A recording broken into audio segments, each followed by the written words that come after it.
So good afternoon, everybody, for the final session. We've had a very long and very rich day. Lots of great speakers, beautifully choreographed panels. I'd like to congratulate our two moderators here because they did a terrific job today. And now the easy part, right? To come up with some a summary or highlights of the recommendations. So I'm going to first start with you, Sharief, because you had the first session. If you can tell us a little bit about the highlights of the first session, what you think were the top takeaways. Yeah, I think we were very blessed with a very capable panel that was very passionate, and it really showed in the comments and the discussion that they had. Obviously, I think, to sum it all up, it's all about continuing the dialogue. And I think a lot of the questions that kind of came out really highlighted the fact that when you have an open forum and you're able to talk about issues, it brings up unique elements that maybe people have discussions about in private sectors or smaller circles. But when you open it up to a forum like this, it really kind of inspires additional dialogue. And so I think a main takeaway for me today is how do we work together on continuing the dialogue down the road. Okay, fair enough. Lydia, you had the largest panel. Very large and dynamic panel indeed. For me, I think the takeaways are that when we can actually start talking openly and candidly like we did today, we can actually take lessons learned from other people and use that to become a force multiplier in what it is we're doing in our own organizations. And so some of the takeaways that really stuck with me is our communication problem. And I'm not talking about our interdepartmental communication problem, which definitely exists. I'm talking about our communication problem in terms of what it is we're doing in terms of cybersecurity, who it is we're trying to protect, how it is we're trying to protect, and what we mean to the organization. And then for people aspiring to enter into the field, explain to them what it is they can do, what it is they can achieve, and how they can get motivated inside the field of cybersecurity. Something that I had never realized until our panel was that we do not have a career path that's clear. Where somebody had a great example saying, there's a doctor, professor, lawyer, very traditional, known careers. However, with cybersecurity, it doesn't exist. And so people say, well, what do you do? Well, I work with computers. And so the conversation stops there. Instead, we should tell them that I manage infrastructure, or I help make sure that a hospital's running and that all the internet devices work properly in a train station, for example. So we need to find better ways to communicate what it is cyber professionals do, and also understand that it's not one type of cyber person. We have many types of cyber people. And so I hope that we can continue with that and find a list of items that we were discussing about, the types of names for the cyber field. Somebody said there were 72 codes. Maybe we could circulate that around and think about how we communicate better. And also raising the women's profile in cybersecurity. I think we all recognize that's a problem. That's something that we've always known. But I think we have new techniques that we can work with from our discussion. And I think the hardest part is making cyber exciting. Again, though, I think we had some good pointers about trying to make it personal. And that resonated with me because when I try to do awareness on the human aspects of cybersecurity, for example, protecting your own data, knowing what to share, when to share, how to share. When I try to explain this to people, I tell them that how it can affect their personal life, for better or for worse. And that resonates more with them instead of just saying this is a policy. And so it was good to hear from other people that that's worked well with them as well. So I found that all of these issues were really important. And many of these issues, I think, are very global. They're not just to the UAE, but certainly in the UAE, given the demographics, I think the one that really struck me was how important it's going to be to make sure that women are very much involved in this sector in the UAE. Chris, I'll turn to you because I had a number of ones that kind of struck me throughout the day, but I'd like to hear from you first. Excuse me. The comment that most impressed me today came from the first panel. I believe Mike Daly said that there was an incredible challenge in the United States in finding the right talent for this field. And I immediately thought back to here. I actually tried to raise my hand while they were talking because I was saying this really gets to the heart of the discussion here in the Emirates. How is a country with 950,000 passport holders going to identify, educate, and then retain the cybersecurity professionals? How are they going to meet that challenge when, granted, the United States has a much bigger field and a much greater demand, but if we can't do it in the United States, then how is that going to happen here? Mm-hmm. And I think the only way that will succeed is, one, having a defined career path, making sure people know that they will be able to succeed and grow in their careers, and number two, making sure that there is an outreach to the female portion of the population here, make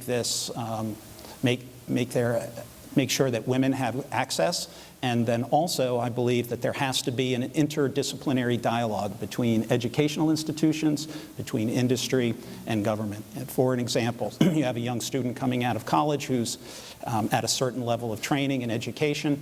Well then, industry needs to know at what level that person is coming out, what's their competency, and then they need to have defined paths within their companies or within the industry to train that person, mature them, and make sure that they'll want to stay in the industry. They'll want to be engaged for a long time. So for me, that was the most poignant comment of the entire session, was the fact that globally, you know, there are challenges in filling the vacancies in the field. And I think, to go back to your point about the linkages, because I think Dr. Ernesto made that point this morning, and it really struck me when he said repeatedly that academia takes a while to respond to market realities, that you can't turn academic curriculums, you know, on a dime just because technology has turned and has changed the field.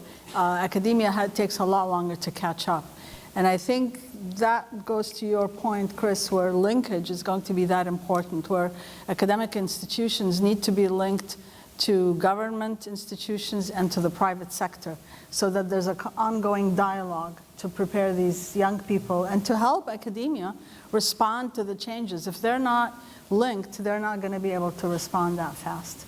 I also, in the last session, I liked the women's network idea, a mentoring network that I think somebody said there is one in the US, and I thought that might be something that could be tried here, especially for women, and then also connect them internationally with Americans, Europeans, where other networks you know, exist, to make that a more dynamic, make them feel that they are part of a career that is recognized internationally. It's not something that doesn't have a big future.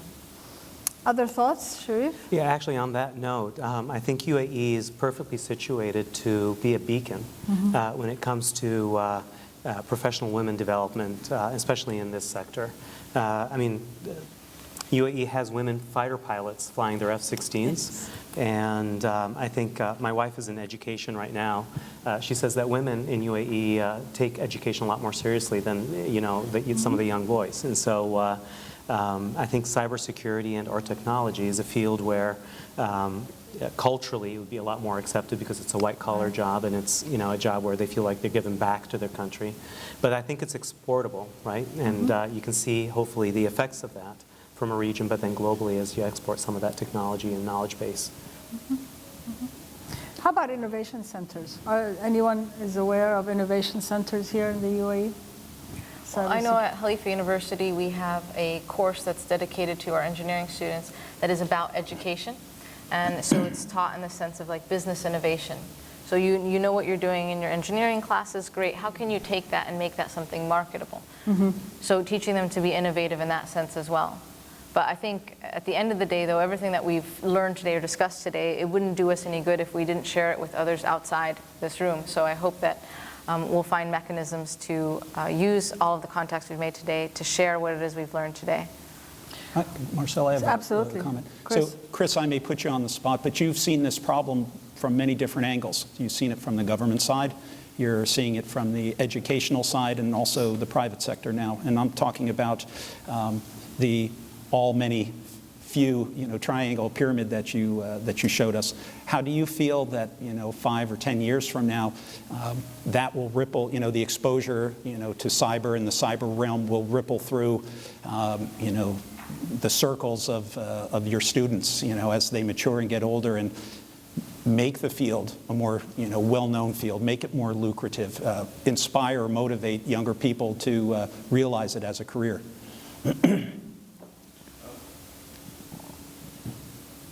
Is this working? Yeah. So I hope that there'll be three things to complement what you said, your very thoughtful remarks as a panel. The first is that we'll make it such that it's easier to defend in this space. If we continue to try to defend a defenseless house that has no windows and has rags for doors and lives in a bad neighborhood, then it'll be an impossible proposition.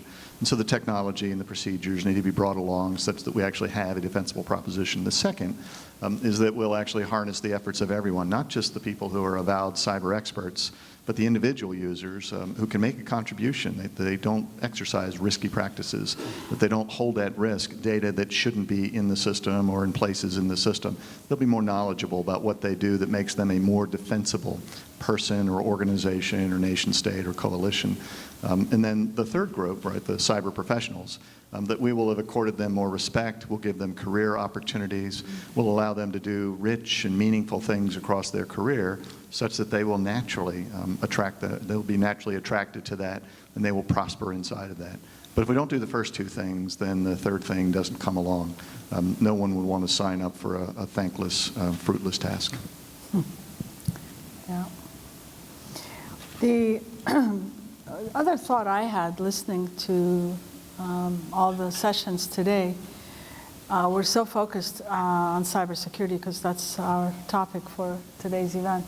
But it struck me that this country has so many challenges in terms of what they're trying to accomplish because they really are leading in so many fields. And when you think about their nuclear program, their F-16 program, so many really, I think, ambitious and very human resource intensive initiatives that they have to think about the priorities. So when you talk about preparing a cyber workforce, how large is that cyber workforce that you're envisioning?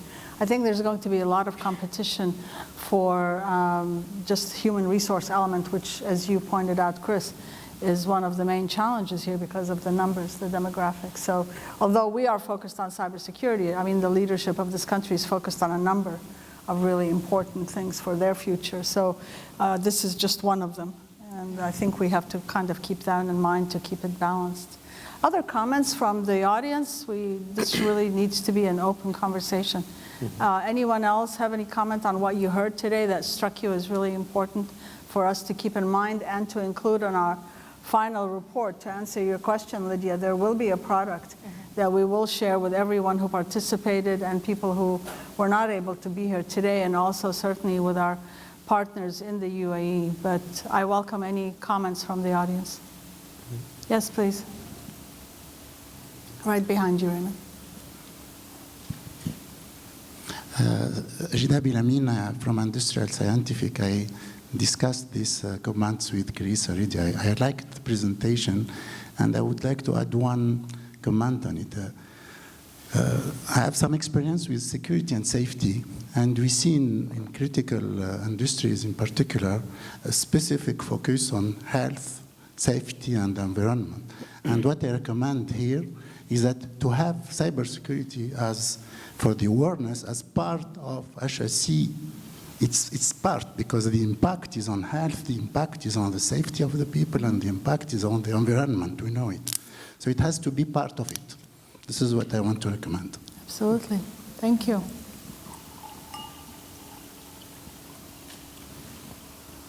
The gentleman in the back, Raymond, right behind you at the last table. Oh, sorry, Bill, I didn't see you. Hello, this is Abdullah Al-Ali from Sanada. It was a fruitful couple of hour session today. And one of the notes, especially if we are going to give some feedback for until we meet next year, is what timelines do we expect for what recommendations? So linking recommendations with a time span so that can be very fruitful in knowing which solutions is more strategic, which solutions could be tactical for now until we fix the bigger picture. That's related to deployment improvement in the talent acquisition, in improving them or in outsourcing some current needs, Also, it links back to some of the feedback we received regarding maybe hardware challenges of how to ensure the hardware is secure as, getting into the people where we improve not just the current professional resources, but the education system. So education system going to take long time rather than improving just the current acquisition and maintaining the professional human capital. And if you talk about improving solutions, is going to be in different terms. So physical changes, we expect it to take longer than just software patching and such kind of challenges. So, linking to the time is going to give us better insight into when to fix what. And thank you. Thank you. That's a very good recommendation to make sure that they're actionable in a timeline. Yes, Bill. I was only here for about half the day, so I hope my comment is useful. But in a previous life, from 2006 to 2011, I worked on a lot of the U.S. government entrepreneurship programs for this part of the world. And it struck me today that I was hearing a lot about what governments should do and a lot about what academic institutions would do. And there was a very telling comment in one of the afternoon sessions about the valley of death, because one of the things we found when we surveyed the region was a lot of science and innovation on the shelf, but not much helping with economic development. And I found that the conversations were a little bit light in terms of job creation and business services.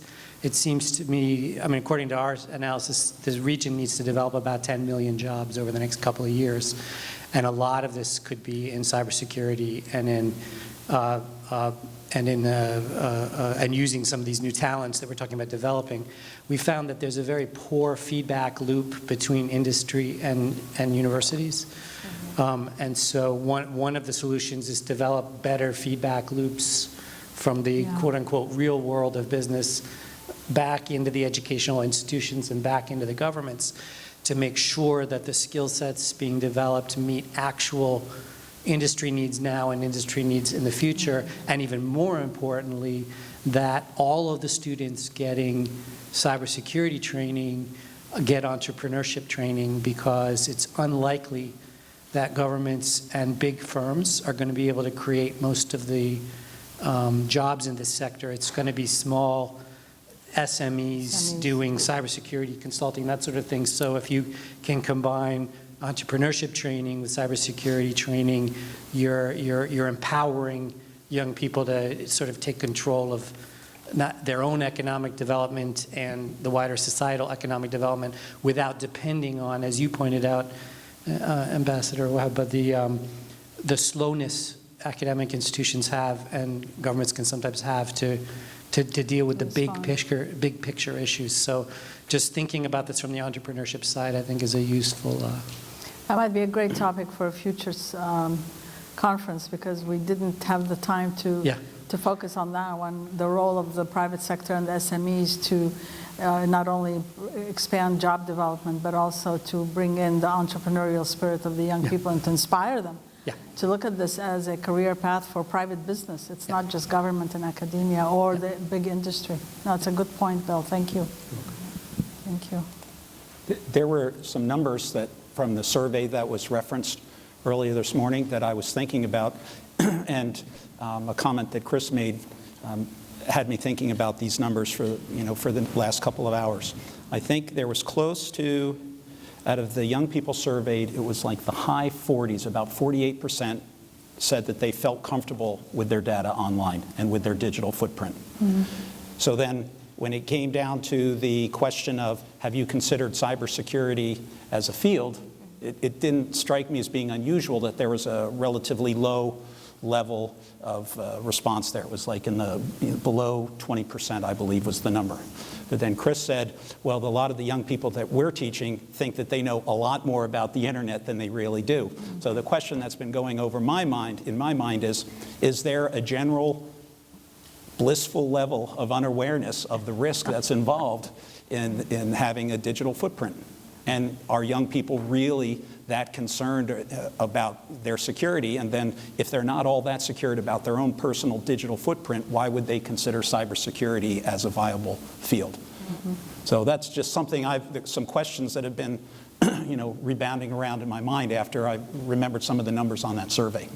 Could I just give you a case in point? So I'm about to reveal a secret, not a classified DoD secret, but a secret of sorts. If you know someone who's about to go to the Naval Academy, don't tell them this. Every freshman who comes to the Naval Academy has to take one of those 2 cyber courses that I spoke about. And somewhere in the early part of that course, we teach them how to make their own web page. Many of them already know how to do that. But we make them make a web page and brag about themselves, and we give them some very clever icons that help them essentially personalize that with here's how many seconds there are to my graduation, things of that sort. Embedded in some number of those are some viruses that blow up at various times during the course of the semester and take their information and kind of spin that around inside of a closed environment in ways they find very inappropriate.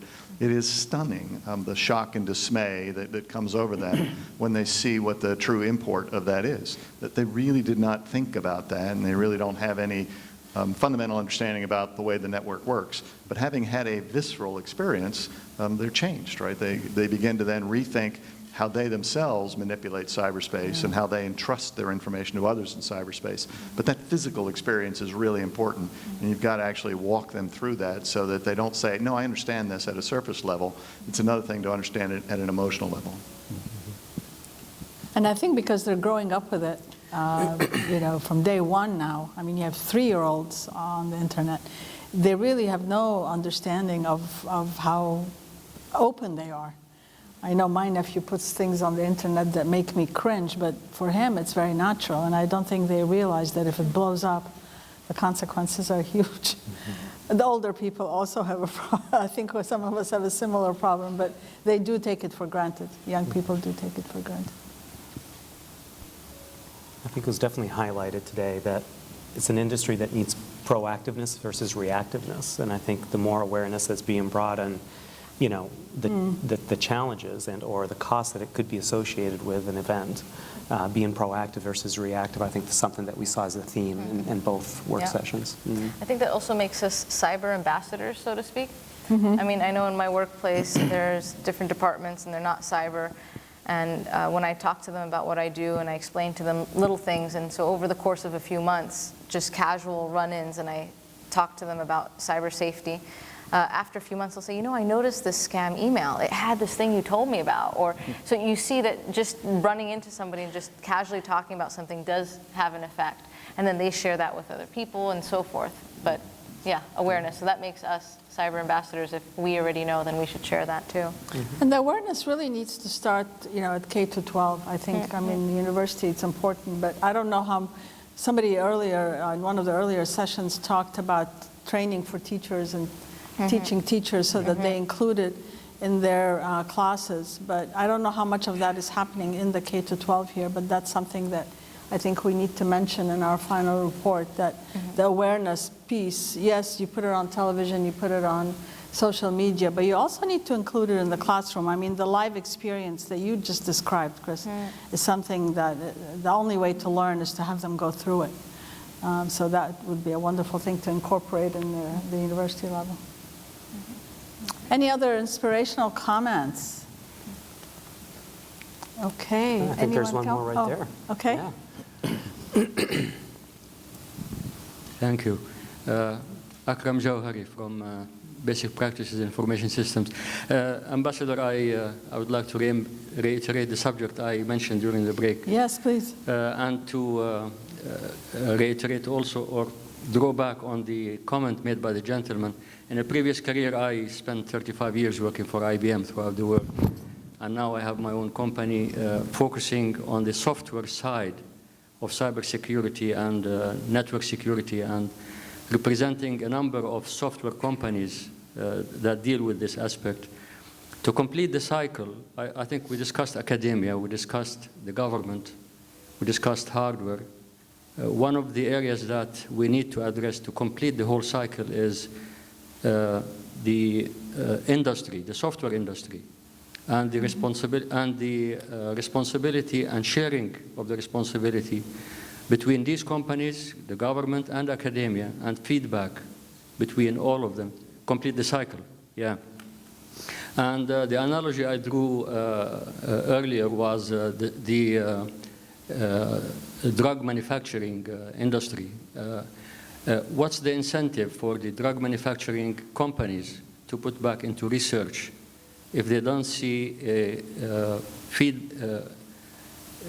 payback during the short to medium term into their profits? So in a way that has to be driven by government and government policies. In a way it's their responsibility, it's their social responsibility, and it's the education, and it's the academia as well. It's a total cycle.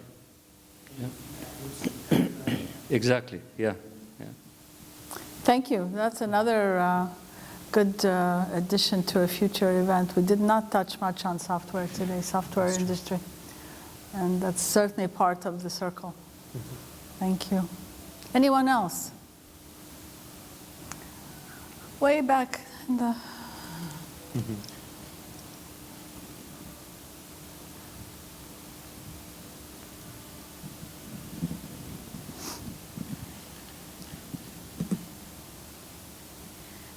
I just wanted to share something interesting that I found when I visited a conference actually called DEF CON last year. And I found one of the charity organizations, I think it's called Cyber Charity or something, where what they do is that they get some of these skilled students to go to schools and donate softwares and install programs and softwares. So I found this is a very interesting, probably, idea that probably we could implement in school, because I found it quite interesting, actually, to find cyber warriors who would be, as well, people who would contribute in the charity field. So that's something probably we can look into and make them even more feel like they have a social responsibility towards their community, and at the same time, help them actually make them feel that they are contributing on a higher level, where they are trying to act as role models as well to the other students. So probably that's something maybe we could think about having in the future. Thank you. Sure. Thank you. That's a brilliant idea. I think anytime you can tie the cybersecurity and the scientific, technical aspects of it to a human condition, whether it's a charity or somebody earlier mentioned hospitals or so on, it makes a huge difference in how people respond to it. So that's a great idea, great suggestion. Further comments from the panel? Chris, Lydia? No? It's been a great experience. Yeah. Well, I have to end on this positive note and thank you all for lasting as long as you did. And for those who lasted till 5:15, you actually get to join us out on the patio for a drink before we say goodbye. But I'd like to thank everyone who participated today, and also the audience, because you've been a great audience and you've participated in all the sessions. Thank you all very, very much.